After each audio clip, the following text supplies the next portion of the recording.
Once again, welcome everybody. I'm very happy to see so many people participating and joining today in our webinar, where we're going to look at highlights from our recent report that was just published, Energy Efficiency 2020. Before we begin, I wanted to run through a few housekeeping slides for those who aren't familiar with the platform and with the interpretation function. So in Zoom, there's an interpretation button at the bottom of your screen, and we have today simultaneous interpretation between English, Spanish, and Portuguese. You can also select off to hear the original transmission throughout the webinar. I'd also like to point out that we very much want to receive your questions and hear your questions and comments. So please enter your questions and comments into the chat box. You can enter them in English, Spanish, or Portuguese. And please don't wait until the end. We're very happy to hear your thoughts as they occur and collect the questions.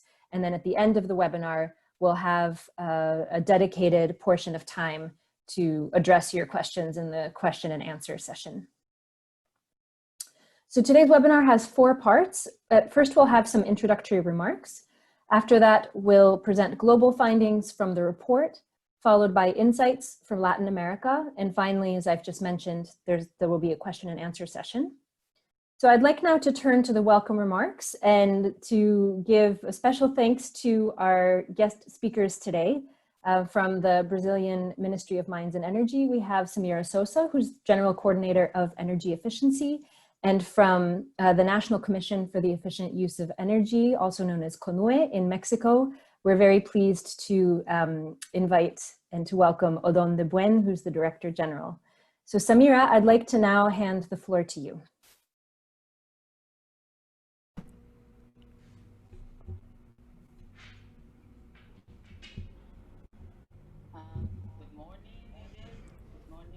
Good morning, good afternoon. Maybe I will speak in Portuguese. I just want to check if I have to change for the Portuguese in the interpretation. Or may I continue in this channel? I think you can continue in the channel unless we receive a comment from one of the technical people, but I think you should be okay. Okay. Bom, mais uma vez, bom dia a todos. Again, welcome everyone. Thank you so much for being here. I wanted to thank first and foremost on behalf of the Ministry of Mining and Energy, MME. Thank you so much for having us here, for having invited us. We know that the energy system is also very important as well. I just really feel that we should be here. I would like to also thank our Mexican colleague for being here with us. I also would like to just welcome all of our other guest speakers. We have the International Energy Agency as well. Thank you so much, Jeremy. It's been a long time since we've met. I know that we have been around in this program for quite some time now. So now, concerning the subject that we're going to be addressing in this webinar today, I would just like to highlight the fact that we, of course, saw some sort of uncertain outlook, at least in Brazil, in this regard. So I would just like to thank you so much for just allowing us to continue working with these projects and just seeking for further investments from other companies.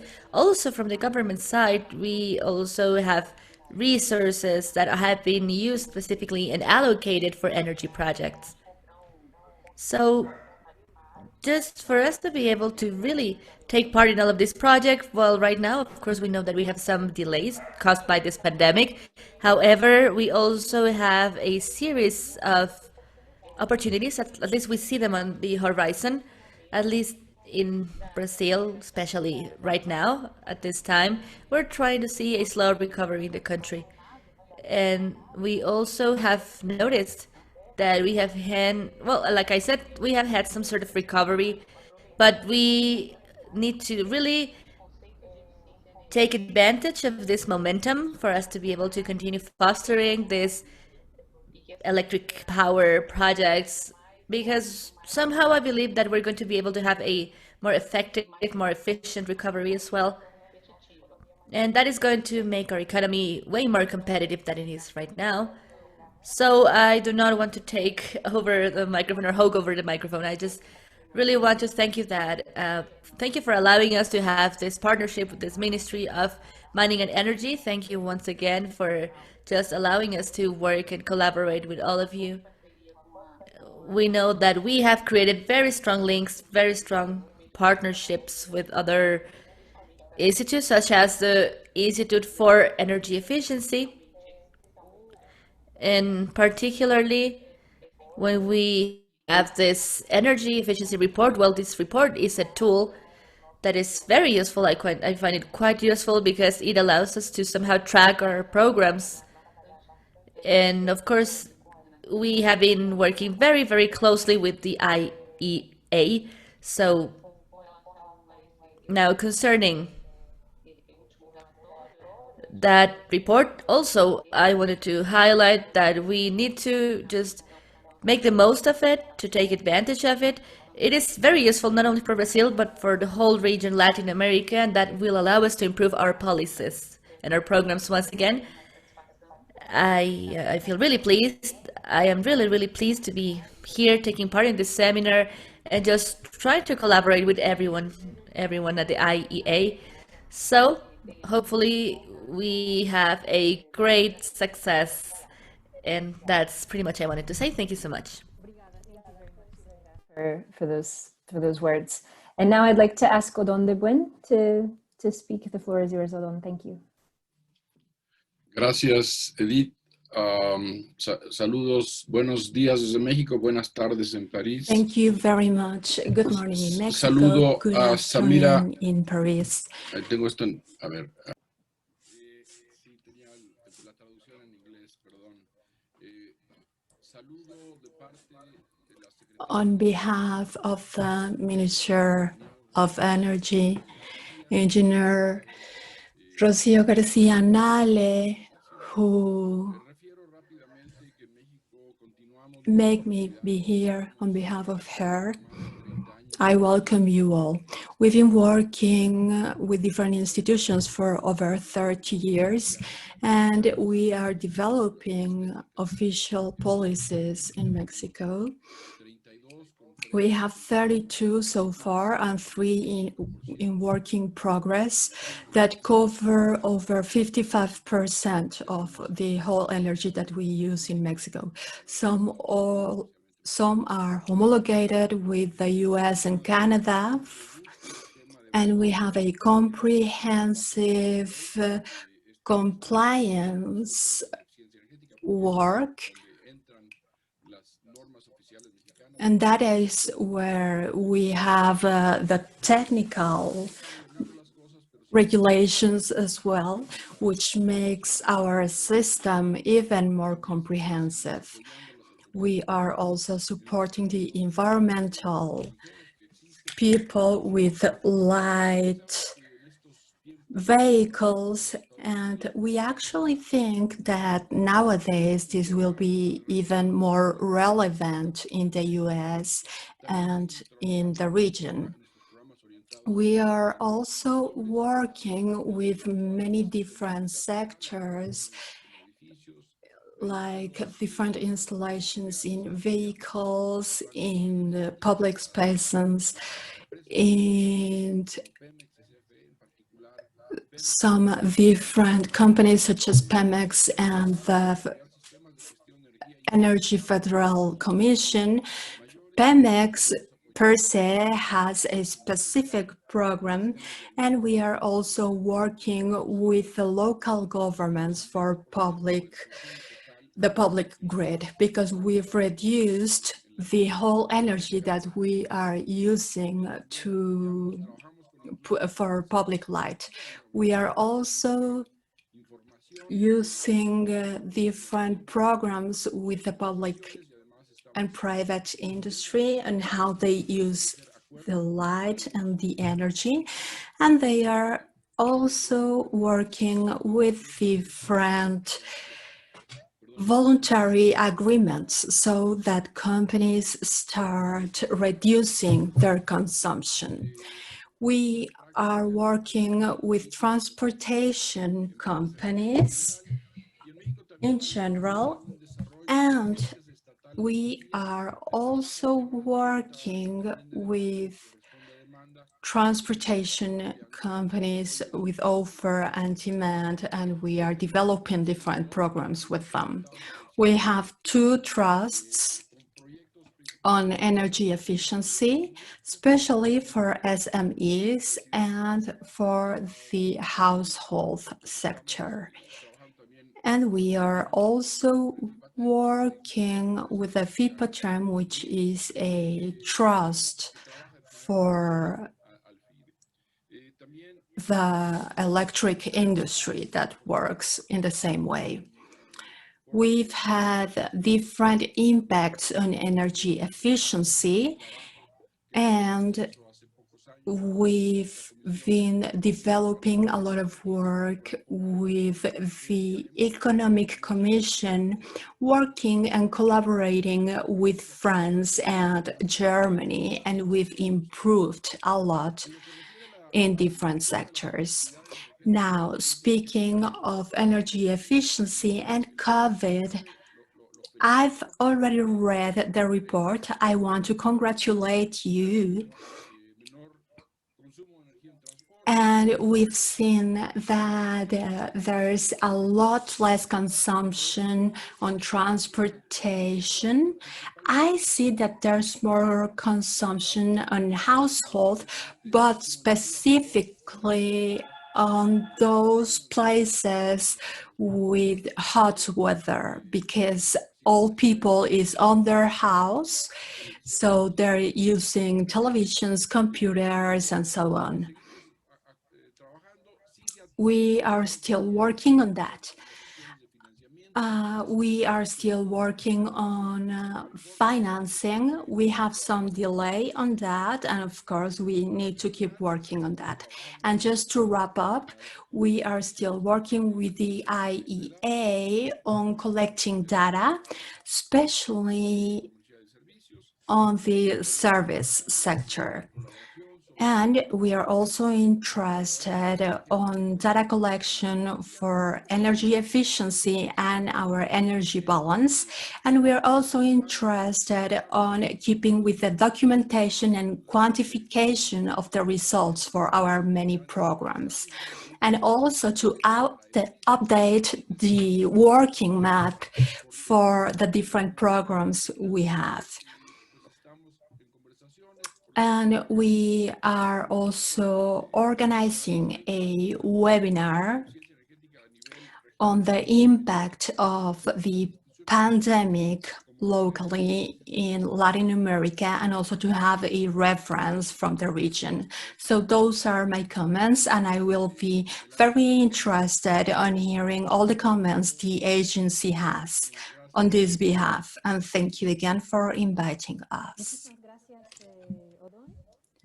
And also thank you to the Secretary of Energy and to Secretary Nale as well for the attention to our webinar, and for Odon's availability to be here today. I just wanted to comment briefly that, of course, we're very happy that the type of work that Odon has just mentioned is the type of work that we're very, very happy to be involved in.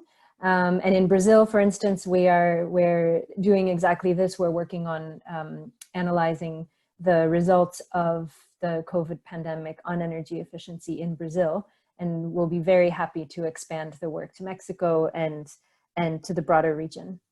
So I'd like to now introduce our speakers today, and for which I'll need to share my screen. Apologies for the brief pause.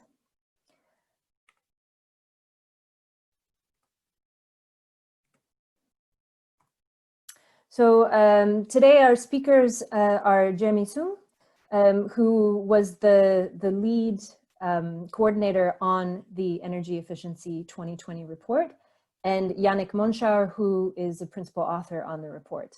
My name is Edith Bayer, and I'll be moderating the discussion. So without further ado, Jeremy, I'd like to pass the floor to you. Thank you, Edith. I'm just going to start sharing my screen, so just bear with me, everybody.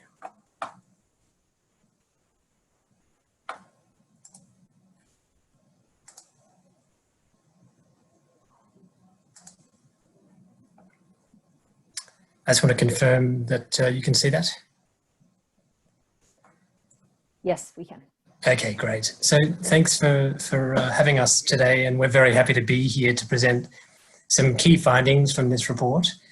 The Energy Efficiency Market Report is an annual report that we release to try and summarize trends in energy efficiency globally.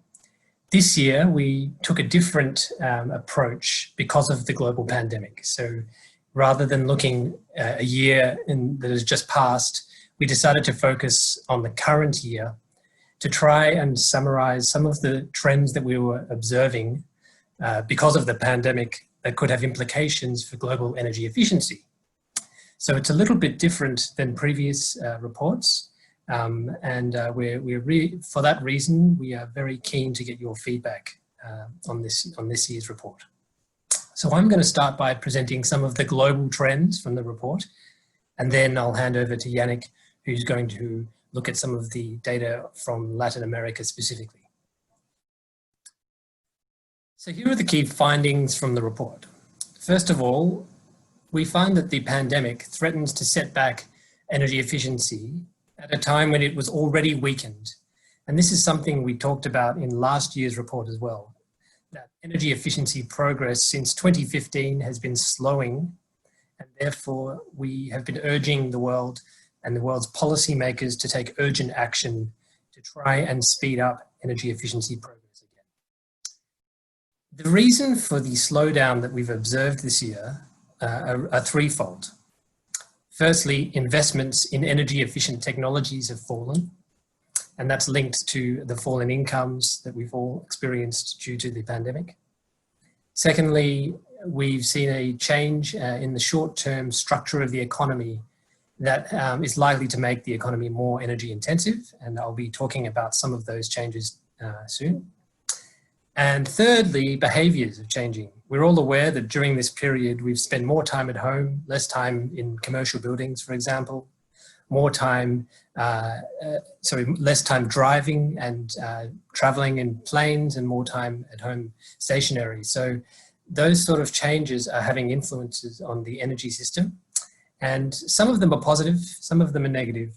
But if we want the positive ones to remain, we are going to need policies in the future. So this means that energy efficiency is really at a crossroads, and we could go one path after the pandemic, which is a positive path where we become more energy efficient. Alternatively, we could take a path that is less energy efficient and uses more energy and creates more emissions. So we see that decisions that are made in the aftermath of the pandemic will be very important to deciding which path we take, and that policy actions in the next 3 years will have an impact on not only the next decade of our progress on energy efficiency, but also longer towards 2030 and 50 and beyond. So actions today are crucial for determining the future. So let's talk about the future before we go on to 2020 trends. And this is a slide from our recently released World Energy Outlook. And it shows you that energy efficiency plays a very important role if the world is to achieve the climate change goals that we have set.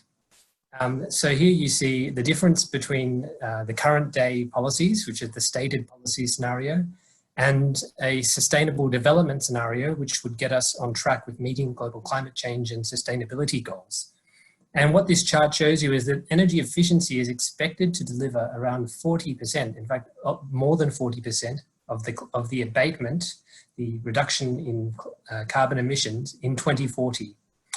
So it's vitally important that we improve the rate of energy efficiency improvement, because if we don't, we will not meet our climate goals or our sustainability goals. It's as simple as that.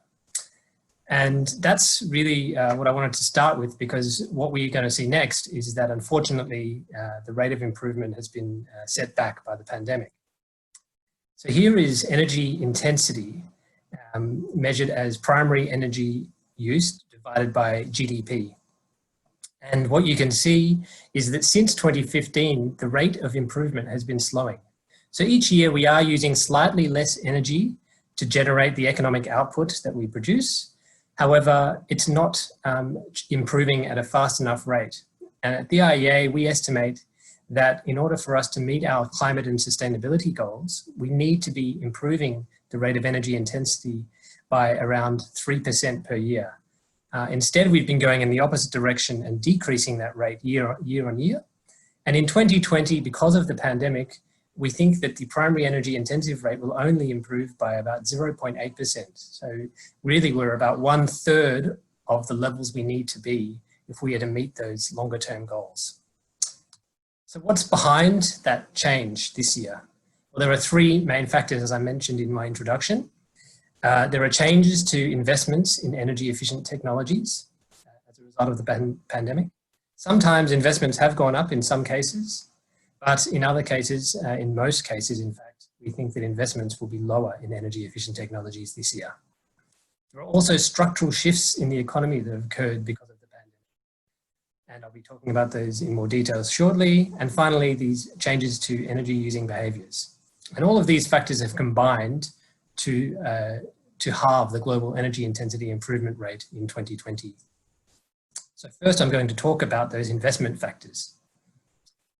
So here is our projection for 2020, showing that we think energy efficiency investment will decline by 9%. Already those investment levels had been flat in the last few years. You can see they'd barely changed from around the $250 billion mark, but we see a 9% reduction because of the pandemic this year.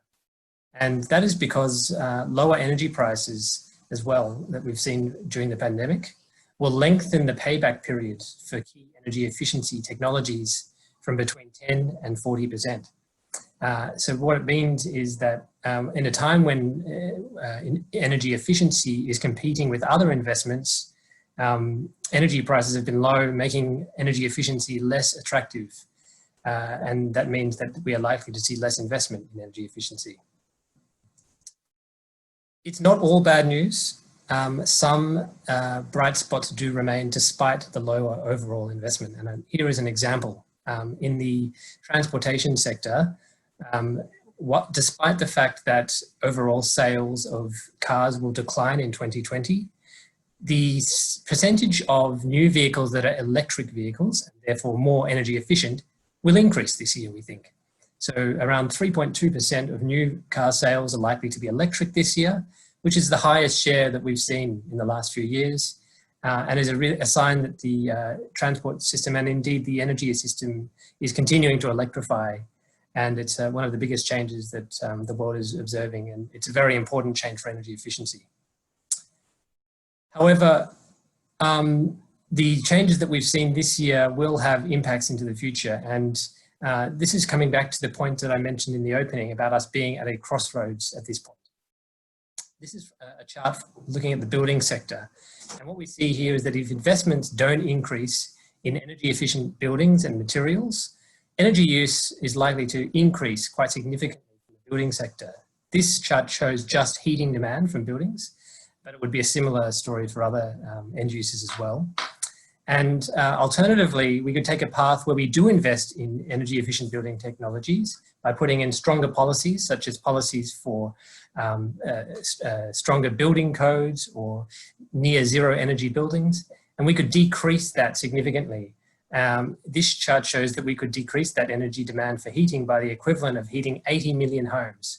So it's a significant prize if we decide to act now. So now I'm going to talk about some of the structural impacts from the pandemic that we've witnessed this year.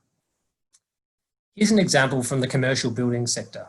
And what we've seen here is that during the pandemic, the buildings that have remained open are the ones like essential services such as healthcare providers or food sales service industries. Those buildings tend to be more energy efficient comparatively than other buildings in the services and commercial building sector. What this means is that for 2020, we're likely to see energy intensity of commercial buildings increase purely because certain buildings were closed and certain buildings remained open. It's a similar story in industry. In industry, we've seen some of the upstream heavy industries remain fairly healthy, while some factories have closed, of course, and they've had limited access to labour in some instances. Generally speaking, the upstream industries have remained healthy and continue to produce goods. And those industries are more energy intensive than some of the downstream industries, which means that in total, industry energy intensity for 2020 is likely to increase, purely as a result of there being a greater share of more energy intensive businesses staying open during the pandemic.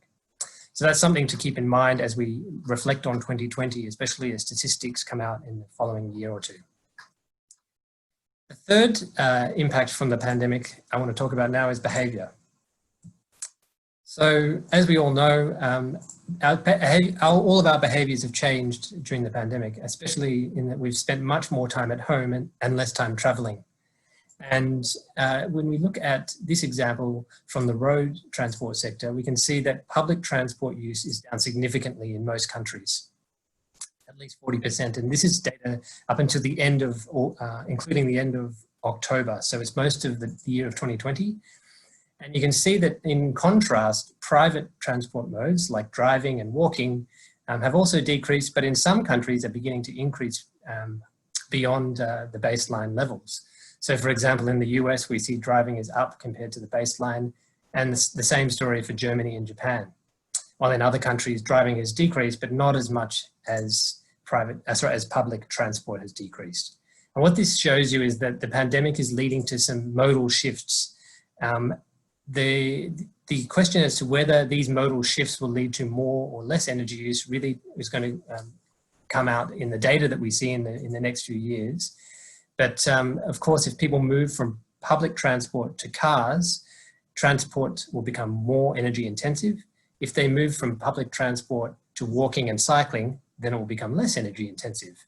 So you can see here that some of these changes are positive, some are potentially negative, and it will come down to policymakers to determine which path we take again.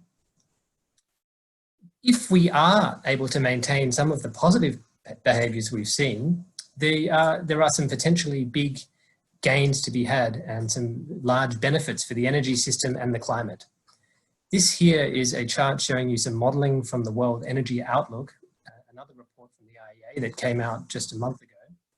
And what it shows you is that if we were to maintain some of the behaviour changes we've seen during the pandemic, such as more working from home, more cycling and walking instead of driving, and reducing our flights, we could cut emissions in the transport sector by about 625 million tonnes of CO2 in 2030, which would be like taking all of the cars off the road in the EU 27 countries.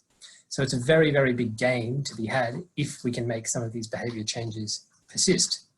However, we aren't sure that they will persist. And if we look at this chart here, it shows you how the market responded once a vaccine was announced. And the top chart shows you stocks from the sort of companies that were affected during the pandemic. Stocks in companies such as airlines that weren't able to fly anymore. And as soon as the news about a new vaccine was announced, the stock prices in those companies shot up immediately. In contrast, stock prices in companies that benefited during the pandemic from people being at home more, such as the platform we're using right now, declined as soon as the vaccine was announced. And that kind of tells you that investors are starting to price in an expectation that we will return to our lives prior to the pandemic. And that says that if we want to maintain some of the positive behaviours, then policy action will be needed. So what policy actions have governments been taking to date?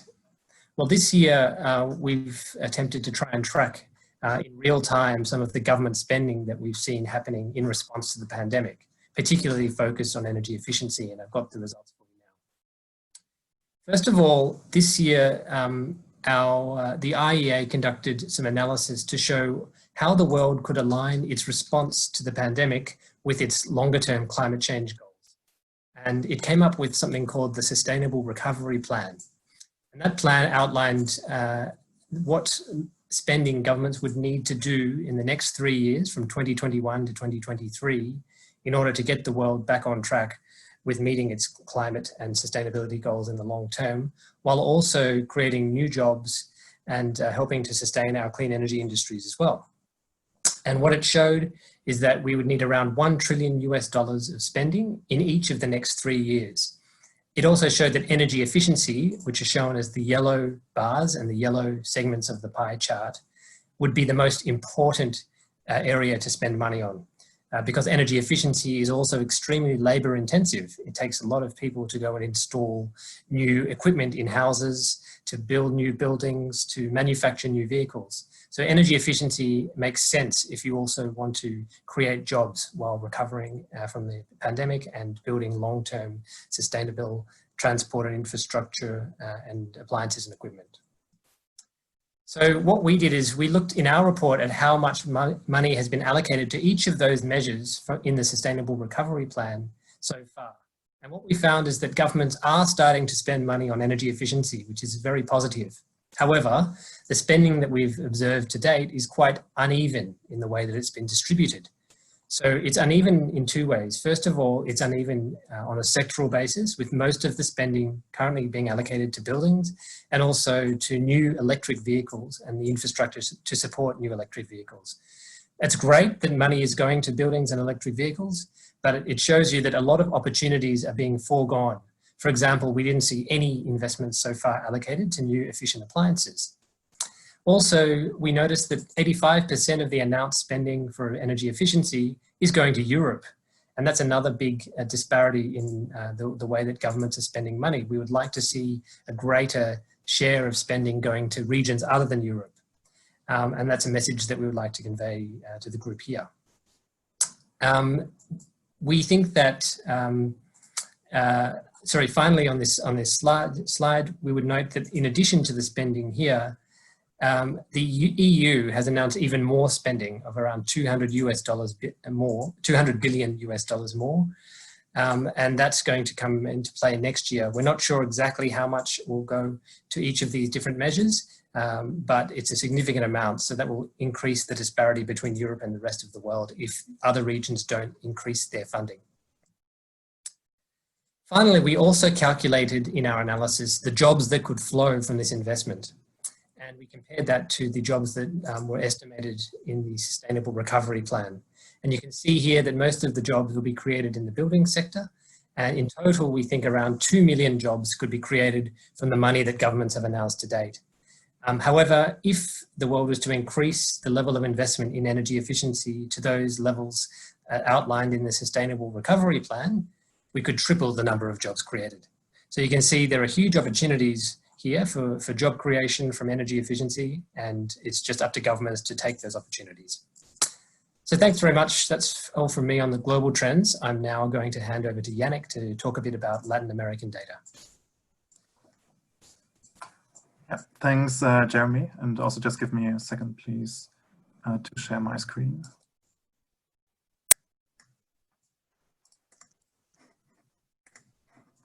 So I hope you can see it now. Yes. Okay, cool. Yeah, so also good afternoon for me, or rather good morning to everyone listening in from Latin America.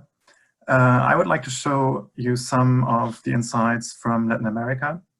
And just to start with a disclaimer, there's limited data on energy efficiency for 2020 in terms of traditional energy statistics, also because the year is not complete, but also because it's just not the kind of data we have available right now. But we have a range of new data sources that we can look at to get first real-time insights into energy and efficiency trends, as you've already seen on some of the slides that Jeremy just presented.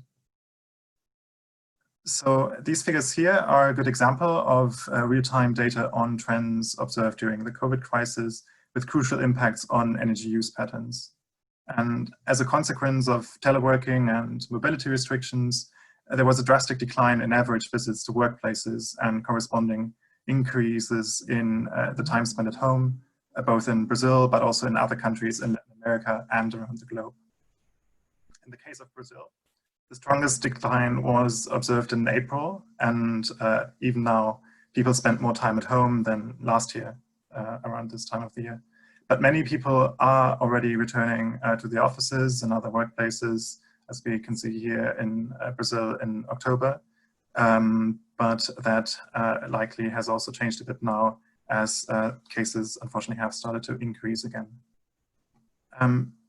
What you can see here is electricity use data from the first 5 months of the year compared to last year for Brazil. And in Brazil, as in other countries, more time at home resulted in a partial shift of residential energy demand, resulted in a shift from energy demand from commercial buildings such as offices, shops, cinemas to residential buildings. And in October, that increase in residential energy demand was 9%, and even larger than the decline in commercial demand in that month. Additional time spent at home has also changed hourly demand patterns, with energy demand on weekdays resembling profiles on a normal Sunday in many countries. And we have seen smart meter data, for example, from other countries that suggest that washing machines and dishwashers run more frequently during the week, but they often also run more often in general. In terms of efficiency, increased time spent at home might also have had positive impacts on the technical efficiency of the appliance stock, at least in the short term, as it appears to have boosted purchases of new appliances, which tend to be more efficient than older models, especially in markets where you have minimum energy performance standards in place. And we've heard that from Mexico earlier in the first part of the webinar, where almost half, or I think even more than half of the energy use is already covered by such standards. And here you can see online shopping search indices for microwaves and dishwashers in Brazil, which suggest that demand increased. For some countries outside Latin America, we also had data on both online sales and retail sales in shops, which suggested an overall increase in sales for appliances that were seen as essential in the crisis, such as cooking appliances, but also freezers to store food. For Brazil, we have also seen that mobility restrictions and social distancing measures, which limit the use of domestic help, led to a boom in cleaning devices, for example. In general, the increasing importance of online shopping also underlines the importance of how efficiency levels are presented to consumers in online platforms to inform consumer decisions. So clearly showing labels for products sold online plays an important role here. In the longer term, so meaning in the next 1 or 2 years or so, economic recession and job losses could, however, lead to lower rates of appliance and equipment replacement, which offers an opportunity for stimulus programs focused on appliance efficiency. And as Jeremy has shown earlier, there's not been much happening in terms of stimulus in that area so far. But we have seen great examples in the past. Mexico launched a program after the last global financial crisis where nearly 2 million refrigerators and air conditioners were replaced in low-income households. And that also resulted in cost savings because a lot of these households had received subsidized energy before. The outlook for industry efficiency is less certain, but electricity prices for the industry sector have risen in many countries, including in Chile. And that's a bit the opposite of what we've seen for electricity prices in general, but here for industry that has the potential to shorten the payback period on efficient industrial motors. And that's an area of great importance because motors currently consume nearly a third of global electricity use. And I think electricity use has doubled since 2000. So there is a great potential to avoid further increase in demand for motors. However, industrial companies might be unlikely to focus on such issues at the moment and rather look at core business issues at the moment. So that could slow progress on efficiency in the sector. In the transport sector, we saw dramatic drops in mobility levels, which led to major declines in energy demand in the sector. For example, in Brazil, transport energy demand dropped by more than a quarter in April. As you can see on the left, impacts on mobility differed widely across the region. So even stronger declines in transport energy demand are likely in other Latin American countries, like Argentina here in light blue. It's also important to note that some of the transport modes were affected more significantly than others. And Jeremy has also shown you that already for a couple of other countries, but I want to zoom in here in Brazil, where also health concerns have led to shifts from public transport to other options, with mobility levels for private cars recovering more quickly. And perhaps unsurprisingly, you can see here on the right that the decline in public transport use has been stronger for wealthier population segments, which are more likely to own a private car. Again, there's also an opportunity here with active transport modes gaining importance, and we've seen several cities across Latin America, including Bogota, Mexico City, Lima, and others, rolling out pop-up cycleways to boost bike use. And if these are turned into more permanent structures, this can also enable longer-lasting changes in mobility behavior. However, without new policies to encourage and support behavior change, a trend towards lower emissions behaviors, especially in transport, seems unlikely. In a recent survey, Brazil and Mexico had the highest shares of respondents saying they expect to use their car more than before the COVID-19 crisis, once the crisis is under control. The same survey also suggested similar intentions for air travel, which could eventually lead to a strong rebound for aviation activity levels and emissions from the sector. As Jeremy mentioned earlier, we've also looked at how governments worldwide are responding to the crisis. And as you can see here, a clean energy stimulus that we've tracked in Latin America up to October indicated substantial spending on biofuels, mainly driven by spending in Brazil. And that, in fact, was the highest share of biofuel-related stimulus money that we have seen in any country worldwide. But so far, there has been little stimulus spending on energy efficiency in the region. And Jeremy also mentioned that earlier, and until now, spending on efficiency has been heavily dominated by European countries. But we are aware of discussions about increasing efficiency-related stimulus in some Latin American countries. So we expect these numbers to change in the coming months. I want to finish by highlighting the job creation potential of clean energy stimulus and efficiency measures such as building retrofits or efficient new construction in particular, where we estimate that $1 million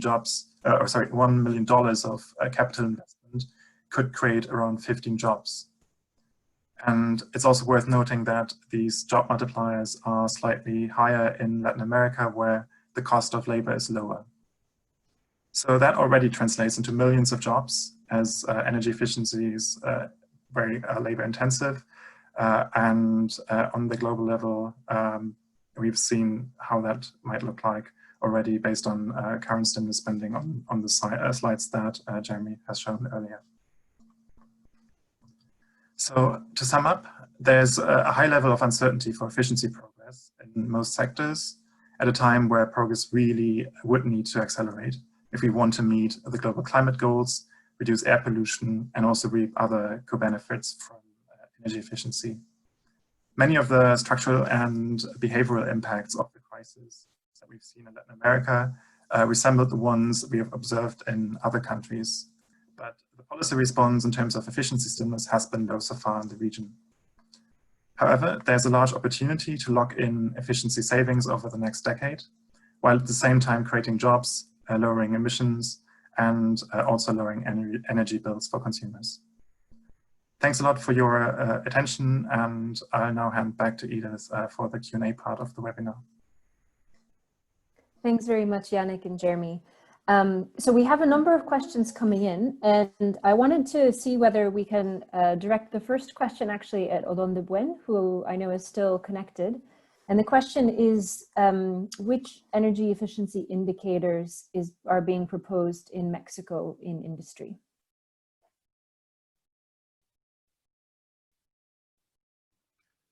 Sí, en México tenemos indicadores. We have some indexes for production unit.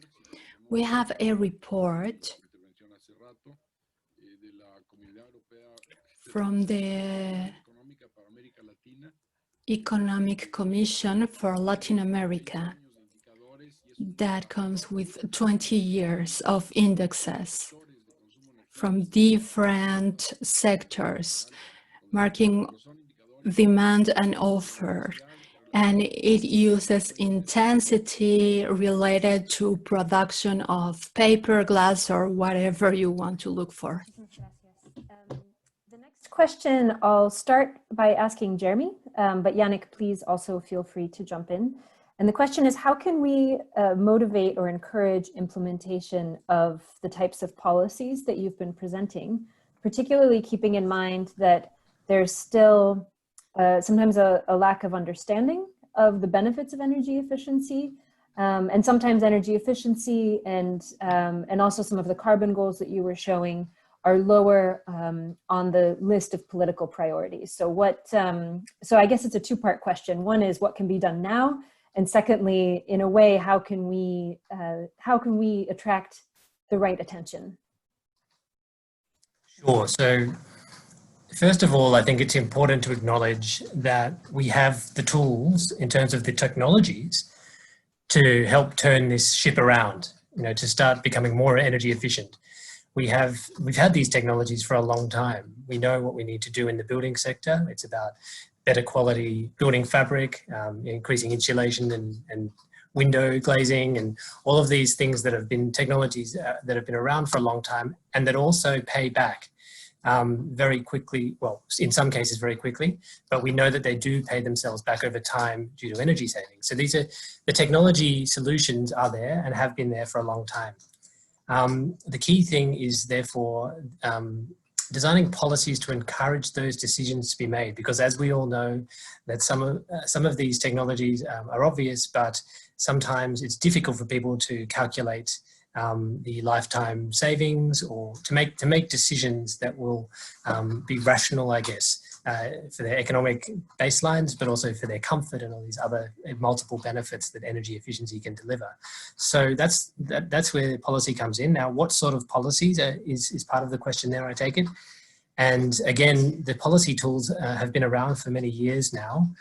Things like minimum energy performance standards, building codes that get stronger over time. But also at this time, of course, we're talking about stimulus because we're facing an economic recession globally, and economics tells us that it's a good time to spend money, especially when interest rates are low. So at this point, the sort of policy responses would be really economic incentives to both stimulate the economy and create jobs, while also ensuring that the equipment stock in our buildings and industry and also our vehicle stock improve their energy efficiency. So really we're saying at this point that it's the time to spend money, and governments have a very strong role to play there, because it's also a point during a recession when industries and households might feel reticent to spend. They're worried about their jobs and their future income. And so this is why governments are there to help. The second point of your question, Edith, related to, I guess, the multiple benefits of energy efficiency, and how do we convince policymakers and others to make decisions that are more to encourage energy efficient action. And I think you hit the nail on the head when you talked about the multiple benefits, because I think for many people, that's what matters. Energy savings on their own don't really mean much. And we've talked about this a lot in the messaging from the IEA, that sometimes you need to consider your audience and you need to communicate things like the health benefits, for example, that flow from energy savings, or the air pollution benefits that can flow, or the climate benefits. There are so many benefits that we know come when you use energy more efficiently, and often you should spend your time communicating to government decision makers, investors and others using those multiple benefits and not focusing too much on energy savings per se.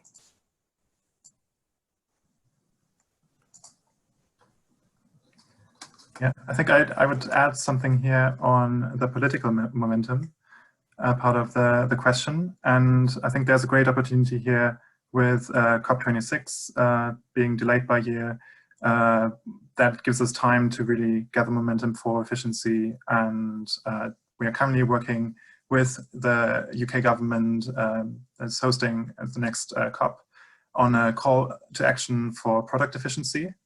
We will also be in closer discussions with countries from Latin America that are interested in joining the initiative. But essentially what we are trying to do is to bring together countries that are willing to commit to more efficient appliances and other key products. So that includes air conditioners, refrigerators, lighting, and industrial motors. So all products that have great efficiency potential still, but also where technologies are already available that are much more efficient. And we would also like countries to align levels, targets, and testing methods as much as possible, both regionally but also international. And especially aligning minimum energy performance standards brings multiple benefits for governments, consumers, and businesses. So yeah, that will be, I think, an important moment for momentum next year. Thanks to you both. So if I can, I just wanted to open up the question also to Odon de Buen and Samira Sosa, because I think it would be really interesting to hear, it's kind of a two-part question. Number one, to hear how you've managed to progress with energy efficiency policies and maintain the momentum. What are the types of arguments that are important to make? What sort of data has been key? But relatedly, what do you see as the data gaps that are still remaining that would be really helpful to fill to understand, for instance, the jobs benefits of energy efficiency, to give one example. And this is both for the audience and for us as the IEA as well, since we're very keen to collaborate on these kinds of things. So Samira, do you want to speak first? Bom, eu não sei se eu poderia dizer assim, quais são hoje os nossos... I could say that, of course, it has to do with the type of information that we need. I cannot tell you specifically which one we could use, what type of information, but I think that we need to start generating more jobs, for instance. Of course, that is going to lead us to really start just thinking about how we can improve that situation. That would be very important. How can we manage this data, and all of that related aspects are very interesting as well. Again, we know that we need to really start just taking a look and to start analyzing this information, this data, to find out how this energy has been used, like you just presented here. I think that, for instance, well, these are very important topics that are going to allow us to really try to find where are the highest potential of savings, not only, let's say, in an industry as an overall industry, but also in smaller areas. For instance, we have conducted new research on what have been this, let's say, equipment or utility usage habits that we have. All of these are very important, but usually what we do is that we have this perspective on the commercial, industrial side. But I think that even if we see the little things at home, we're going to have a lot of potential for energy savings. So I think that we need to start just focusing in that regard, let's say, to start working and just creating our action lines based on that. I think that it is also important to note that data information on this reused, let's say, equipment or utilities and other types of devices, all of that is also interesting to learn about that.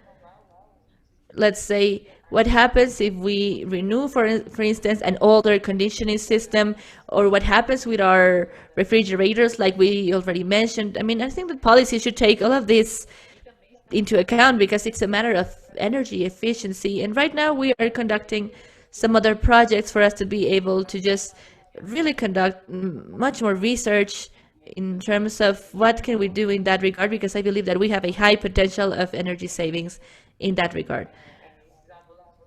So I think that we can continue just really moving forward in terms of just improving our consumption habits. I think that that would be very important as well, because it also depends on the data that we get from that area. So we need to continue this research to get more information. And now, if we talk about another subject that was raised on how to communicate all of this, I think that, well, at least we have a lot of issues. How can we really communicate how, or let people know how important energy efficiency is? We know that the International Agency, of course, has already stated this, but I think that it's very important to disclose this type of information. Of course, we have different drivers, different reasons behind our our communications, but I think that, of course, there are some subjects that are way more sensitive than others. So, of course, there are. It depends on how people, let's say, are more, let's say, focused on social aspects. Some others on humanitarian aspects. Some other people are more focused on energy. So it's important to really find a voice and reach them all. We need to find the main drivers of people so that these policies can also be really put in place effectively. So I think that one of the main keys of the research that we would like to conduct is that I think that over the next year, what the next years in general, we need to start just really focusing on behaviors. How policies, public policies are going to be really somehow try to just direct this behavior depending on each sector. And I think that governments, local governments, are going to have a huge role to play in this regard. I think that they are going to be the ones fostering and pushing and driving all of these initiatives. I think that these urban mobility matters are also very important. We need to start just finding this support from local governments, municipal governments, just in general. All governments need to really take this as one of their main priorities as part of their agendas. And all of this is for them to just be able to just really direct and address everything that we need to do, just to make sure that all of these policies intending to do this are fully implemented. So that's what I had to say. Muy interesante. Coincido con muchas de las cosas que has dicho. También Yes, exactly. And I agree with a lot of what you've said and also with what Jeremy said. Energy efficiency per se is useless, but it can be used to solve infrastructure problems, climate problems, local problems, productivity problems, productivity problems. So those are co-benefits of energy efficiency. So when you talk with different sectors, you address different subjects. And third, I want to highlight something specific, which is the concept of make energy services cheaper. In Mexico, there's a big discussion because they want energy to be cheaper. And there's a subside here in Mexico. And even the agency has shown it. The cost has been reduced immensely. All those services are very cheap if we compare it to other countries. We've reduced the cost to have these energy services, which means that we have more energy efficiency. We also have data that for the poorest people, they have more services because it's cheaper and it's profitable. So, on that sense, I also agree with Samira because public policies need to go to the local governments as well, especially on transportation and building. It needs to go on the local agenda. because there's not much that the federal government can do there. And we need to see the benefits for the people. And in that sense, we have data, and that's huge. And maybe it's not just to have data on savings, but also to show them how many they save for their family, for their company, and on emissions, etc. In an economy such as Mexico's, such as Brazil's, we have some urgent topics, of course, and energy efficiency should be on top. And we are active, and we need to support all other topics as well, because we go hand by hand. So we need to look for all the success cases and to show them out on the global level, but also at a company level, at a household level. And I want to share a story with you from someone in Cozumel in the Caribbean. It was a family that bought a refrigerator, and the energy company went to knock the door and said, "What's happening? Because your electric consumption dropped down so drastically." And they were like, "Just because we changed the refrigerator." So. And I just wanted to note that on behavior, we've just come out with an article on behavior change that some of you might be interested in. It's on our website. And available free of charge, just as the efficiency report is.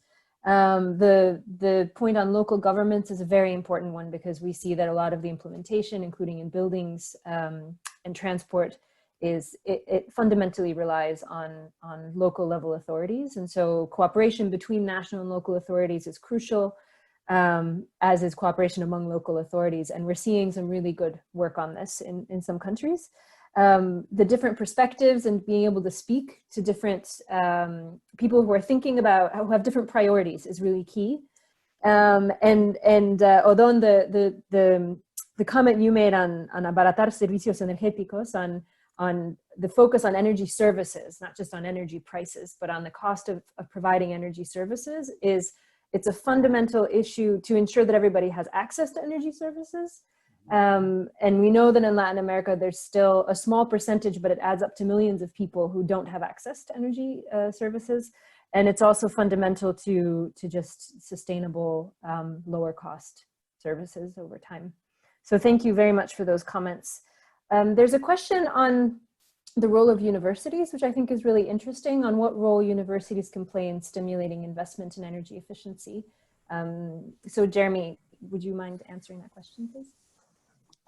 Sure, Edith, and thank you for the questions. So on universities, the research community is just as important as the policy community, I would say, to advancing energy efficiency, and not just energy efficiency, but new clean energy technologies in general, both on a technical side, but also on a social side, because it's important to consider that the people who are using these technologies matter just as much as the technologies themselves. So research focused on the social acceptability, for example, of new clean energy technologies is vitally important if we are going to increase their use.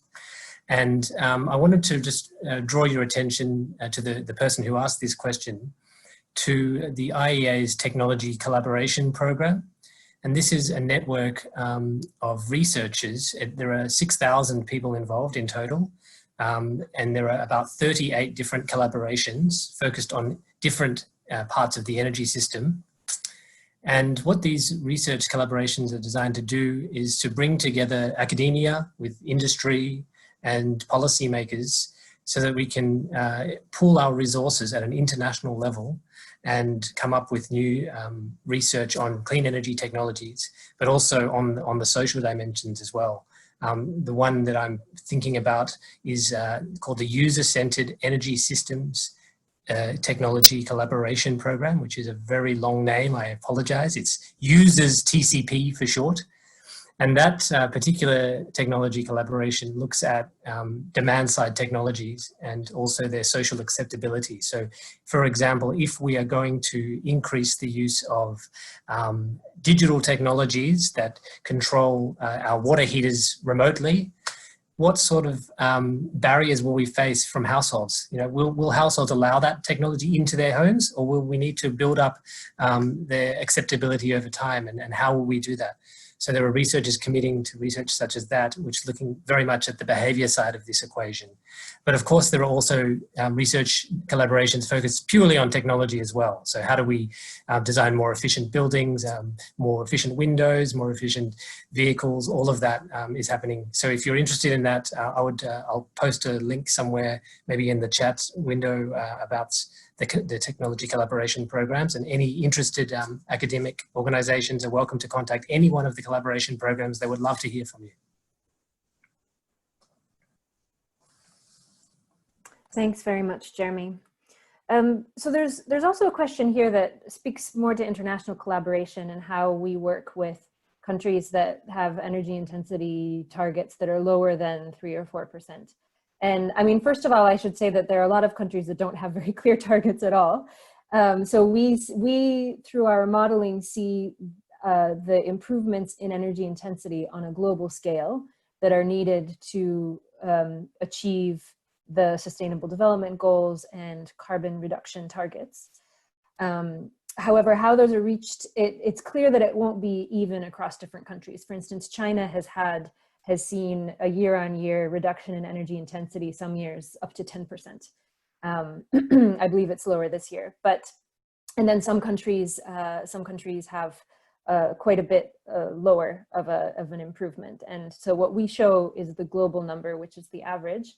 So in Latin America, there's a program called the Energy Efficiency in Emerging Economies program, which I work in, and we work closely with Mexico and Brazil, but also with other governments on how to advance energy efficiency policy. And the goal is really to help design, but also facilitate discussion for people to learn from each other on good things that are happening in the region and globally, to bring that energy intensity level down without focusing necessarily always on the national target, but really to work towards implementing effective policy.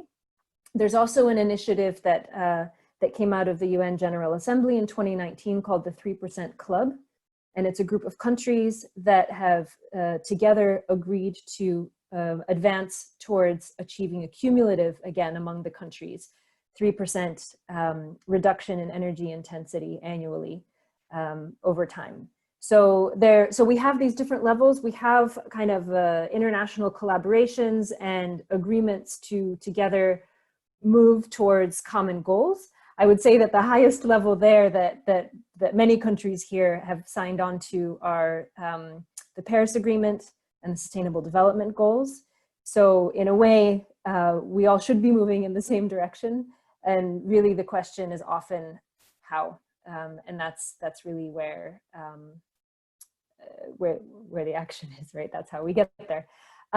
There's also a question that's somewhat related, which asks a question about what we're doing relating to the Kigali Amendment, which is another international collaboration that the IEA is involved in. And Yannick, I think you had a point that you wanted to make on air conditioning and some of the benefits of air conditioning that we're looking at. Yeah, also to follow up on Odon's good remark that efficiency in itself is not a goal, but there are multiple benefits.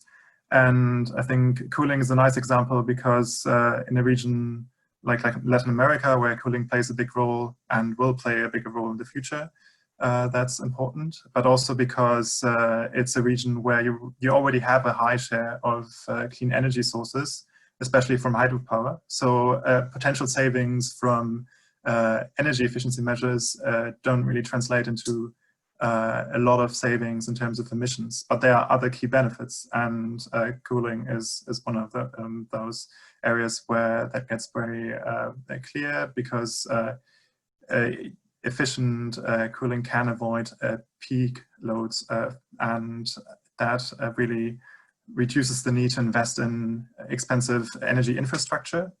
And in countries like Brazil, that really plays an important role, because we estimate that there will be 6 times more air conditioners in Brazil in 2050 than today. And yeah, as mentioned, more efficient ACs can play a significant role here to reduce peak power demand, while at the same time also lowering energy bills, and to a certain degree also lower emissions. It's also a good opportunity to tackle another problem at the same time, because a lot of cooling equipment relies on refrigerators with high global warming potentials. Yeah, the work that we have ongoing with the KSAP Foundation, for example, are key elements here to help. Thank you, Yannick. So there's we have about 4 minutes left. I'm glad that we left an extra 15 minutes for questions and answers, because there are some really good questions here. So the question is, this year and next could be game-changing for energy use and technologies, which in fact I'd agree is one of the take-homes actually of our report, that because of all the stimulus spending, we're in an investment cycle in a way, and the question is where that money is going to go. And there's a big opportunity for energy efficiency to align with stimulus and to advance stimulus objectives. So the rest of the question is, how do we accelerate and promote innovation to cleaner fuels and technologies, given the importance of the next 2 years and of, I would say, the next few years starting immediately if we talk about stimulus packages. So I'm going to, yeah, Jeremy, please. I guess I'd just come back to my original point that the environment we're in right now is one that requires a rapid response. We want to get our economies moving again, because we're in a recessionary environment, right? So you're right about innovation is definitely important, but I guess my point early on was that we have the technologies, we know what they are, let's just spend the money and put them in place now, right? I think innovation is certainly important, but on energy efficiency, I don't think it's as important perhaps as it might be for certain other parts of the energy sector. So for example, we need innovation in things like carbon capture, utilization and storage. We need innovation on potentially batteries, right? We've seen battery costs come down very quickly for EVs, and that's brought the cost down, which is great. And of course, EVs are more efficient. So, you know, innovation has helped make our vehicle fleet more efficient. But I guess my point I wanted to come back to is that innovation right at this moment is probably less important than just spending the money and getting the technologies we know that will work out into the community and building those jobs and getting the economy moving again. Yeah, thanks a lot for that. And I guess I might add to the answer that one thing that I think we do need is to do, Jeremy, what you just said, is we need policy innovation, and we need innovation on business models and delivery mechanisms. I mean, for instance, there was a point earlier on renovation of buildings, and it's a very important area. I mean, across Latin America, it tends to be a combination of renovations and new builds, and scaling that is a huge challenge. Although you have something to say, please. Rápidamente, yo creo que la más fuerte innovación que viene hacia adelante es todo el tema. I think that the digital is very strong now, on how we interconnect and how we operate systems all together. And opportunity comes not for household, but for transportation and the industry mainly. Energy consumption is going to rise a lot. So they're going to say, okay, and what do I do now? And no, in fact, this is one of the topics that we've started to look at much more carefully, precisely because we see that there are a lot of opportunities with digitalization. It's a term that requires defining and shaping to understand what we mean by digitalization, what it can offer, but we know that better data, automated control, linking the demand side with the electricity system in particular, but also to other energy carriers, to the broader energy system, are really, really important. And we know that we see this happening in some places, but not happening in more places, I would say. So yeah, so thank you for that comment. And I think on this, yeah, please, Jeremy. I just wanted to, support that comment and say, yes, Erdon is absolutely right about digitalization, and the opportunity that digitalization plays at this moment actually is quite important. What we saw during the pandemic is a lot of buildings, for example, were empty, and we could have treated those as a source of flexible demand. If we had all of the buildings networked together through digital technologies, it's a massive source of flexible demand that we need to be taking more advantage of in the future. So yes, on innovation, I fully support the point around digitalization. So we're at time. So I just want to ask whether any of the speakers and panelists have any final words of wisdom to add. Samira, please. Bom, quero agradecer, né, a oportunidade de discutir essas questões.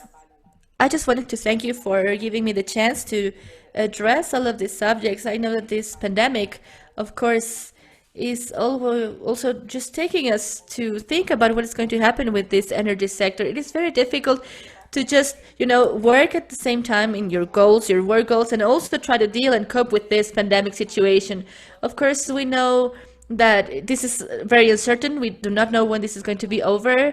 But, well, anyway, we have more clarity in terms of what's going to happen with, let's say, what are going to be our strategies and what other plans we have in place. And I also wanted to tell you that innovation and using technologies, that is also very important. I mean, both things are very important. Both the use of efficient technologies that are available, and that is really significant, and also being able to keep investment focused on innovation for us to get these new technologies. Why? Because efficiency also depends and relies inherently on this. So every time we talk about this energy efficiency, we're talking about investment, innovation. I mean, they come hand to hand. So all of this is very important. We know that research is also very important. It's a whole chain of innovation that we need to take into account. So it is very difficult to say, okay, I can just improve this side or this other part. No, we need to do this very comprehensively, and we need to work together. So once again, thank you so much for having me. It was a great discussion. I really enjoyed it.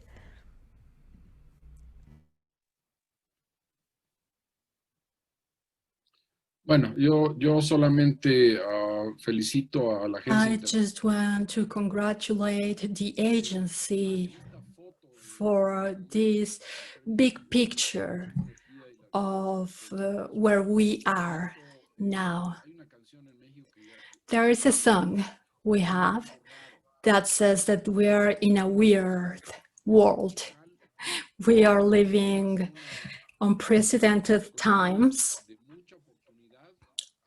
with huge opportunities in the short term.